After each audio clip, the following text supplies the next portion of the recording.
یہ दो भाइयों पाकिस्तान के सिद्दीक और भारतीय पंजाब के हबीब की 75 बरसों की जुदाई और मिलाप किस्सा है, जिनकी अम्र का वाफिर हिस्सा फुरकत में कट चुकी है। हिजर की तवील उम्र काटने के बाद ये चंद और मुख्तसर लम्हात के विसाल की एक कहानी है। ये दुख भरी कहानी उन बिछड़े हुए दो भाइयों की है जो हिंदुस्तान के दो पहाड़ होने और क़याम पाकिस्तान के बाद 13 जनवरी 2021 जिमेरात को पहली बार करतारपुर पाकिस्तान में आ मिले। हिजरत करने वालों से ज्यादा इसे कौन समझ सकता है कि दरअसल अपनों की जुदाई दिल पर पड़ने वाली ऐसी भारी ज़र्ब होती है जो इंसान को तोड़ कर रख देती है। हबीब कहता है कि फूलवाला में अगरचे सिख की मोंटी से वाबस्ता सब मेरा ख्याल रखते हैं, मगर भाई के जिंदा औरान से राबता और फिर बिलमुशाफा मुलाकात के बाद अब दिल करता है कि पाकिस्तान में पोते पोतियों नवासियों के साथ खेलकर कच्चा आखिरी वक्त गुजार लूं, क्योंकि भारत में मेरा अपना कोई नहीं। वो कहता है कि जिंदगी की आखिरी सांसें में और मेरा भाई इकट्ठे गुजार लें तो शायद माँ बाप बहन भाइयों से बिछड़ने का दुख कुछ कम हो सके, और जब मैं मरूं तो मेरी तदफीन मेरे अपने करवाएं। मुझ बूढ़े से किसी को क्या मसला हो सकता है, 2 वक्त की रोटी मुझे सिद्दीक दे देंगे, बस मुझे और क्या चाहिए। ऐसा ना हो कि दुख भरी जिंदगी में मेरी मौत भी दुख भरी हो। दोनों इस वक्त बिछड़ गए थे जब जालंधर से अफरा तफरी में उनका खानदान पाकिस्तान रवाना हुआ। उनके वालिद हलाक हो गए। सिद्दीक अपनी बहन के साथ पाकिस्तान पहुंच गए और मरूर जमाना के साथ पाकिस्तान के सूबा पंजाब के जिला फैसलाबाद के चेक 255 के रिहायशी हो गए। हबीब वालिदा के साथ वहीं रह गए, जिनका बाद में इंतकाल हो गया। ये सब कैसे हुआ उन्हें आज भी पूरी तरह याद नहीं, लेकिन तकरीबन साल बाद दोनों भाइयों की करतारपुर के जरिए मुलाकात ऐसी उनगिनत कहानियों में से है जिनका आगाज तकसीम से हुआ। आई होगी किसी को हिजर में मौत, मुझको तो नींद भी नहीं आती। दोनों भाइयों के दरमियान कई बरसों बाद पहला राबता 2 साल कब्ल हुआ था। 2 साल से कोई दिन ऐसा नहीं जाता कि दोनों भाई आपस में वीडियो कॉल न करते हों। मोहम्मद सिद्दीक मोबाइल फोन इस्तेमाल नहीं कर सकते, मगर उनके बच्चे और गांव के लोग इस मामले में उनकी मदद करते हैं। इसी तरह मोहम्मद हबीब भी मोबाइल फोन इस्तेमाल नहीं करते, मगर उनके सिख दोस्त उनकी मदद करते हैं।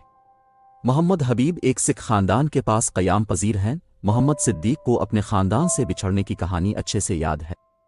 उस वक्त उनकी उम्र कोई 10 से 12 साल थी, जबकि मोहम्मद हबीब को ऐसा कुछ भी याद नहीं है, माँ सिवाय अपने माँ बाप बहन भाइयों के नाम और अब वो जिस इलाके में मुकीम है वहाँ के लोगों से सुनी हुई बातों के। इस वक्त उनकी उम्र कोई 1.5-2 साल थी। मोहम्मद सिद्दीक बताते हैं कि हमारा गांव जुगरवा जालंधर में था और मेरे वालिद जमींदार थे।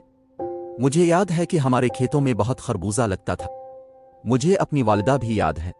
उन्हें याद है कि उनकी वालिदा उनके छोटे भाई मोहम्मद हबीब को लेकर फूलवाला अपने मैके गई थी, जो आज भी फूलवाला कहलाता है और इंडिया के जिला बैटिंडा में वाक़े। वो कहते हैं कि उनके मैके जाने के बाद हमारे गाँव पर हमला हो गया था।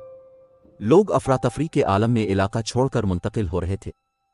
सब का रुख पाकिस्तान की तरफ था। हर कोई अपनी जान बचाने की कोशिश में मसरूफ था। मुझे याद है कि मैं अपने वालिद और बहन के साथ था। वालिद हंगामों में कैसे हलाक हुए मुझे नहीं पता चला। हम किसी न किसी तरह बहन भाई फैसलाबाद के मुहाजिर कैंप पहुंच गए थे। मोहम्मद सिद्दीक कहते हैं कि फैसलाबाद के मुहाजिर कैंप में मेरी बहन भी बीमार होकर हलाक हो गई थी। उन्हीं दिनों पता नहीं कैसे मेरे ताया मुझे तलाश करते हुए फैसलाबाद के मुहाजिर कैंप पहुंचे, जिसके बाद हम लोग फैसलाबाद के मुख्तलिफ इलाकों में रहे। फिर हमें चेक 255 में ज़मीनें अलाट हो गईं, जिसके बाद हम इस गांव मुंतकिल हो गए। मोहम्मद हबीब कहते हैं कि मेरा इस गांव और इलाके में तो कोई नहीं है। मुझे इलाके के लोगों ने बताया कि जब फसादात शुरू हुए तो मैं और माँ अपने मैके ही में फंस गए थे। इसी दौरान तकसीम मुकम्मल हो गई, पाकिस्तान और इंडिया बन गया तो इत्तलात मिले कि वालिद बहन सब कत्ल हो गए हैं। भाई के बारे में कुछ पता नहीं चला था। मेरी वालिदा ये सदमा बर्दाश्त ना कर सकी। पहले उनका दिमागी तवाज़ुन खराब हुआ और फिर वो दुनिया छोड़कर चली गई। इस तरह मैके के लोग भी पाकिस्तान चले गए थे। उनका कहना था कि मैंने बचपन से अब तक सिर्फ अपने सिख दोस्त ही देखे हैं, उन्हीं के पास रहता हूँ, उन्हीं के पास बड़ा हुआ हूँ। मोहम्मद हबीब ने शादी नहीं की, घर नहीं बसा। वो कहता है कि मेरे सरदार दोस्त और फूलवाला के लोग ही मेरा सब कुछ है, क्योंकि उन्होंने ने मुझे मेरे भाई से मिलवाया है।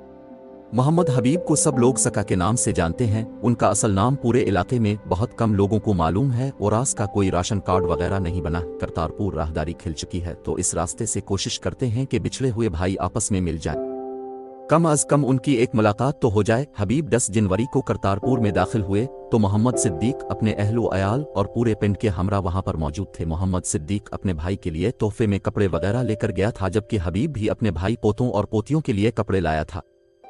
जब दोनों भाई आपस में मिले तो रोते रहे, अपने माँ बाप को याद करते रहे। सिद्दीक कह रहा है कि जब मैंने अपने भाई से कहा कि जाओ जिंदगी के बाकी लम्हात पाकिस्तान में इकट्ठे गुजारते हैं, तो हबीब ने अपनी रजामंदी का बरमला इजहार करते हुए अपने सिर सिद्दीक के कंधे पर रख दिया।